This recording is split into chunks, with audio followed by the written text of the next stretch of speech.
सक्षम पाठशाला के एप्लीकेशन पे आप सभी का स्वागत है। मेरा नाम है सिमी झा और आज हम लोग देखेंगे आपके काव्य खंड का जो 9वां पाठ है, जिसका नाम है जन जन का चेहरा एक और जिसकी रचना की है गजानन माधव मुक्तिबोध ने। आज हम लोग लेखक परिचय में गजानन माधव मुक्तिबोध से जुड़ी तमाम जानकारियों को देखेंगे।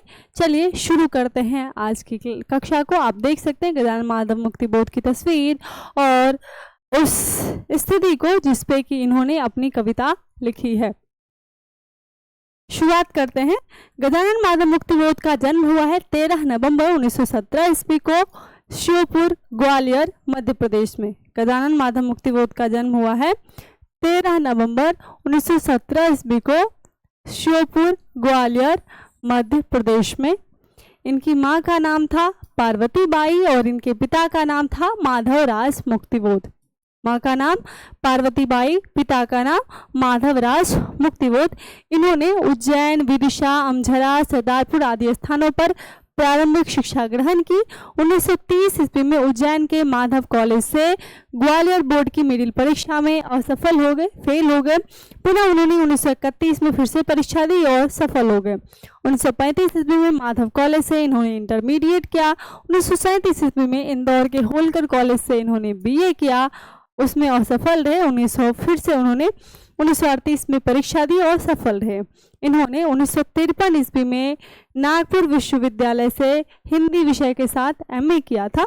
इनका देहांत 11 सितंबर 1964 ईस्वी को हुआ है।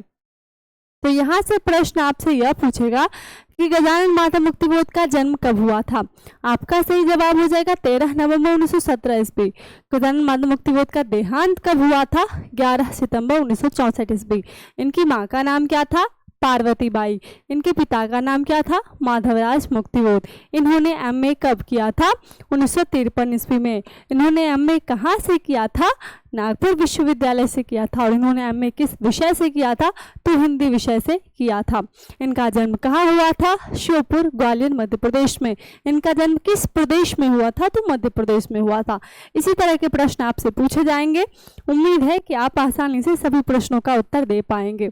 20 वर्ष की छोटी उम्र में बरनगर मिडिल स्कूल से मास्टरी आरंभ करी इन्होंने, वहां पर रहना शुरू किया और तत्पश्चात सुजालपुर, उज्जैन, कोलकाता, इंदौर, मुंबई, बेंगलोर, बनारस, जबलपुर आदि कई स्थानों पर इन्होंने नौकरियां मास्टरी से वायुसेना, पत्रकारिता से लेकर के पार्टी तक सभी क्षेत्रों में इन्होंने कार्य किया।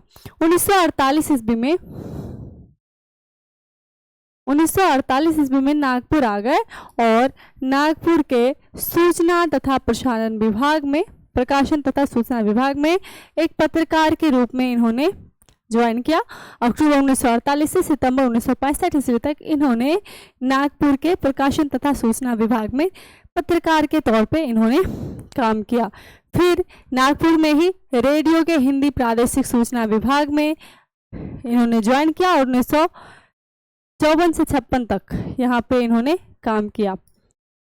कुछ समय तक 56 में ही यह जो है यहाँ पे होना चाहिए 1955 तक, 1948 से लेके 1955 तक इन्होंने यहाँ पे काम किया नागपुर के प्रकाशन तथा सूचना विभाग में। 1954 से अक्टूबर 1954 से अक्टूबर 1956 तक 2 साल तक इन्होंने रेडियो के हिंदी प्रादेशिक सूचना विभाग में काम किया और 1956 ईस्वी में नागपुर से निकलने वाली पत्रिका नया खून का इन्होंने संपादन किया। इसके बाद 1958 में नया खून से मुक्त हो गए और 1958 ईस्वी में से दिग्विजय महाविद्यालय राजनांदगांव में प्राध्यापक के तौर पे इन्होंने काम करना शुरू कर दिया। अब यहाँ से प्रश्न आपसे यह पूछा जाएगा कि गजानन माधव मुक्तिबोध नागपुर कब आए। आपका सही जवाब हो जाएगा 1948 ईस्वी में। नागपुर के प्रकाशन तथा सूचना विभाग में यह किसके रूप में काम करते थे? तो बतौर पत्रकार ये इन्होंने वहां पे काम किया। एक पत्रकार के रूप में इन्होंने वहां पे काम किया।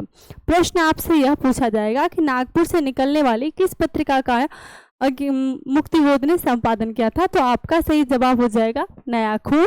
प्रश्न ऐसा पूछा जाएगा कि मुक्तिबोध दिग्विजय महाविद्यालय राजनांदगांव में प्राध्यापन का कार्य इन्होंने कब शुरू किया? तो आपका सही जवाब हो जाएगा 1958 ईस्वी। इस तरह के प्रश्न कई बार पूछे गए हैं, लिहाजा संभावना है कि आगामी परीक्षाओं में भी पूछे जाए। चलिए शुरू करते हैं, आगे बढ़ते हैं। अगर इनकी रचनाओं की बात करें तो इनकी रचनाओं की शुरुआत, इनके लेखन की शुरुआत होती है तार सप्तक पे। आप सभी को पता है कि डॉक्टर सच्चिदानंद हीरानंद वात्स्यायन जी ने 4 सप्तकों का संपादन किया था, तार सप्तक, दूसरा सप्तक, तीसरा सप्तक और चौथा सप्तक। तार सप्तक की शुरुआत जो है, तार सप्तक का प्रकाशन हुआ था कब?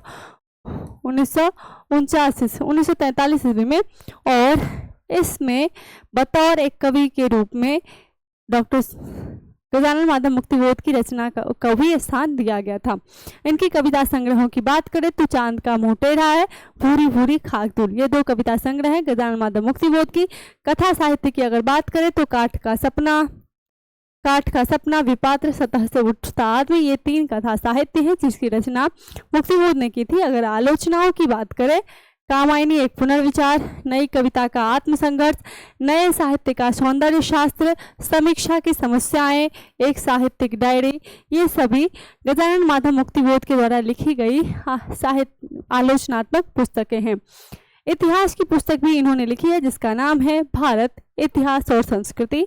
इसके साथ ही इनकी एक रचना है मुक्तिबोध रचनावली, जो कि 6 खंडों में प्रकाशित हुई है, नेमी चंद्र जैन के द्वारा राजकमल प्रकाशन से प्रकाशित हुई है। तो प्रश्न ऐसा पूछा जा सकता है कि गजानन माधव मुक्तिबोध की रचना किस सप्तक में आई थी? आपका सही जवाब हो जाएगा तार सप्तक में। प्रश्न ऐसा पूछा जाएगा कि चांद का मुंह टेढ़ा है किसकी रचना है? आप कहेंगे गजानन माधव मुक्तिबोध की। प्रश्न ऐसा पूछा जाए कि भूरी भूरी खाकदुल किस विधा की रचना है? आप कहेंगे यह कविता संग्रह है। प्रश्न ऐसा पूछा जाए कि काठ का सपना के लेखक कौन है? आप कहेंगे गजानन माधव मुक्तिबोध। विपात्र के कहानीकार कौन है? गजानन माधव मुक्तिबोध। और सतह से उठता आदमी किस विधा की रचना है? तो यह एक कहानी संग्रह है।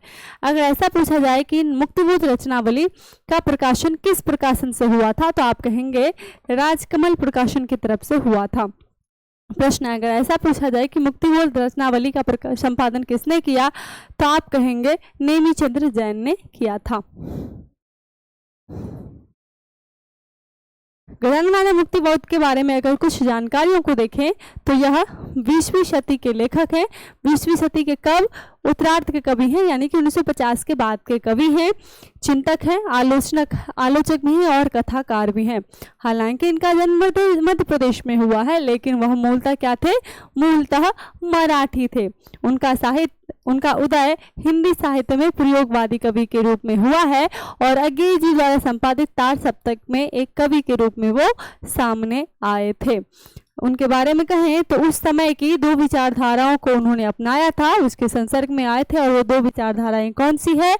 मार्क्सवाद एवं अस्तित्ववाद। 2 विचारधाराएं कौन कौन सी है जिसके संपर्क में आए थे मुक्तिबोध जी? तो अस्तित्ववाद और मार्क्सवाद। ये थी गजानन माधव मुक्तिबोध से जुड़ी हुई जानकारियां। उम्मीद है कि आपको समझ में आया होगा। ऐसा कोई भी तथ्य जो आपको समझ में नहीं आया हो आप कमेंट करके बता सकते हैं। साथ में कोई ऐसी चीज़ जो रह गई हो या छूट गई हो तो आप किसी भी टाइम में, आपका चैट सेक्शन हमेशा ऑन है, आप 24/7 कभी भी मैसेज कर सकते हैं, कमेंट कर सकते हैं। मिलते हैं अगले वीडियो में एक नए लेक्चर के साथ। तब तक के लिए जुड़े रहिए सक्षम पाठशाला के साथ। शुभ रात्रि।